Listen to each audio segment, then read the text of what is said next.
Hi friends, welcome to our channel my lifestyle and cooking. First time பார்க்குறீங்கன்னா subscribe பண்ணிவிட்டு பாருங்கள் friends. நம்ம இன்றைக்கி சாக்லேட் ஐஸ்கிரீம் தான் பார்க்க போகிறோம். இந்த ஐஸ்கிரீம் பண்ணுறதுக்கு பால் powder, condensed milk, sugar, chocolate, மைதா மாவு, கோதுமை மாவு, கார்ன்ஃப்ளவர்னு எந்த மாவும் சேர்க்கல. ரொம்ப ஹெல்த்தியாக நம்ம இந்த ஐஸ்கிரீம் ரெடி பண்ணியிருக்கோம். அடுப்பு கூட வேண்டாம் இது செய்கிறதுக்கு. பார்க்கவே ரொம்ப சூப்பராக நல்ல க்ரீமியாக பர்ஃபெக்டான ஸ்ட்ரக்சரில் இருக்குது. வாங்க இப்போ இதை எப்படி பண்ணலான்னு பார்க்கலாம்.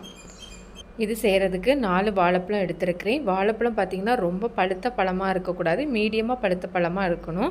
இப்போ வாழைப்பழத்தோட தோலை எடுத்துகிட்டு நான் இதை சின்ன பீசஸாக கட் பண்ணி ஒரு டிஃபன் பாக்ஸில் மாற்றி எடுத்து வச்சுருக்கிறேன். இப்போ இதை 6லேருந்து 8 மணி நேரம் ஃப்ரீஸ் பண்ணி எடுக்கணும் குறைஞ்சது, இல்லைன்னா ஓவர் நைட் ஃப்ரீஸ் பண்ணி எடுத்துக்கலாம். இப்போ பார்த்திங்கன்னா நான் ஓவர் நைட் ஃபுல்லாக நான் ஃப்ரீஸ் பண்ணி வெளியே எடுத்து வச்சுருக்கிறேன். இப்போ இது இருக்கட்டும். அடுத்ததாக ஒரு மிக்சி ஜார் ஒன்று எடுத்துக்கலாம்.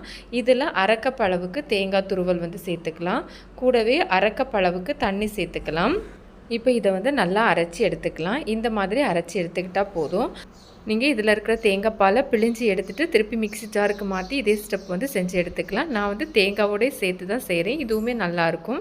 இது கூடவே நம்ம ஸ்வீட்னஸ்க்காக வேண்டி ஒரு 4 பேரிச்சம்பழம் சேர்த்துருக்கிறேன்.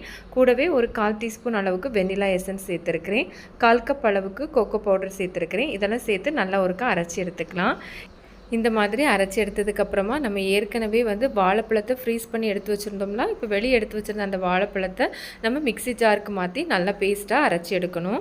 அரைச்சி எடுக்கும்போது ஃபஸ்ட்டு ஒருக்கா அரைச்சிட்டு இந்த மாதிரி நல்லா ஒரு ஸ்பேச்சுலாவோ ஸ்பூனோ வச்சு நல்லா மிக்ஸ் பண்ணி விட்டுட்டு திருப்பி அகெயின் நம்ம பிளெண்ட் பண்ணி எடுக்கணும். இந்த மாதிரி ஒரு 3லேருந்து 4 நேரம் திருப்பி நம்ம அரைச்சி எடுக்கணும்.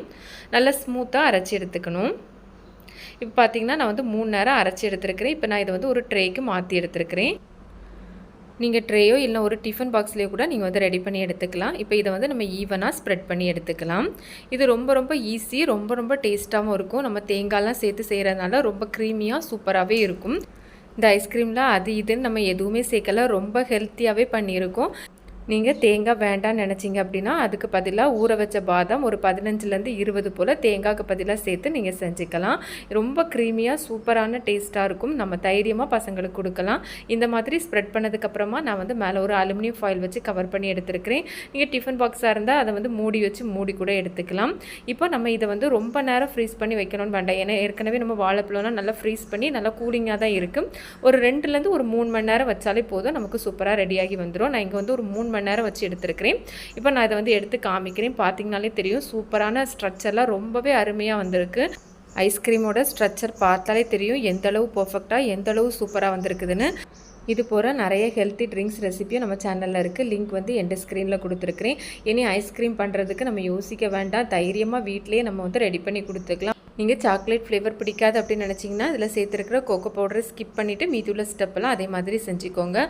நீங்களும் வீட்டில் ஒரு முறை செஞ்சு பார்த்துட்டு எப்படி வந்ததுன்னு மறக்காமல் கமெண்ட்ஸ் பண்ணுங்கள். ரெசிபி வீடியோ பிடிச்சிருந்தால் லைக் பண்ணி ஷேர் பண்ணி சப்ஸ்கிரைப் பண்ணுங்கள் ஃப்ரெண்ட்ஸ். தேங்க்ஸ் ஃபார் வாட்சிங். பாய்.